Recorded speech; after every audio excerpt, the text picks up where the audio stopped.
નમસ્તે ફ્રેન્ડ્સ, આજે આપણે બનાવીશું ભરેલા ભીંડાનું શાક, એ પણ એકદમ ઇઝી સ્ટાઇલથી. ભીંડાનું શાક બનાવવા માટે આપણે સૌથી પહેલાં એક કઢાઈમાં 2 ચમચી તેલ ગરમ કરીશું. એમાં 1 ચમચી જીરું એડ કરીશું. પછી થોડી હિંગ એડ કરીશું. પછી એમાં લસણ મરચાંની પેસ્ટ એડ કરીશું.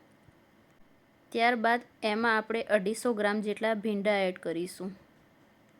ભીંડાને સારી રીતે મિક્સ કર્યા પછી એને 10 મિનિટ માટે ઢાંકણ ઢાંકીને કૂક થવા દઈશું.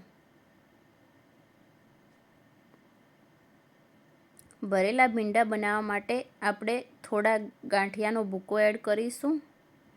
એમાં અડધી ચમચી હળદર લઈશું, 1 ચમચી ધાણા જીરું, 1 ચમચી મરચું પાવડર, સ્વાદ અનુસાર મીઠું.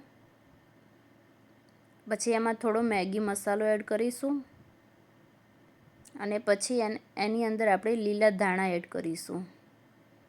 પછી એને મિક્સ કરીને સાઈડમાં મૂકીશું. પછી ભીંડાને આપણે ચેક કરીશું.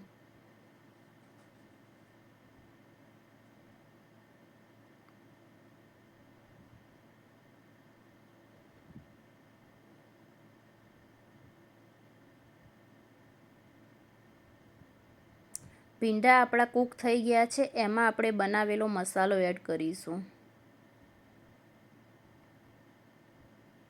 મસાલો એડ કર્યા પછી એને થોડી વાર માટે આપણે ઢાંકણ ઢાંકીને કૂક થવા દઈશું.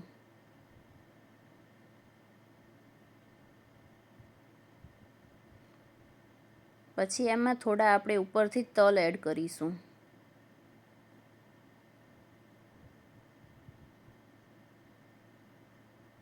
ભરેલા ભીંડાનું શાક આપણું તૈયાર થઈ ગયું છે.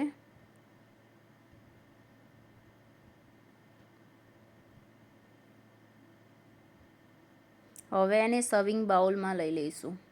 પછી એને પરાઠા કે રોટી સાથે આપણે સર્વ કરીશું. Okay friends, thank you.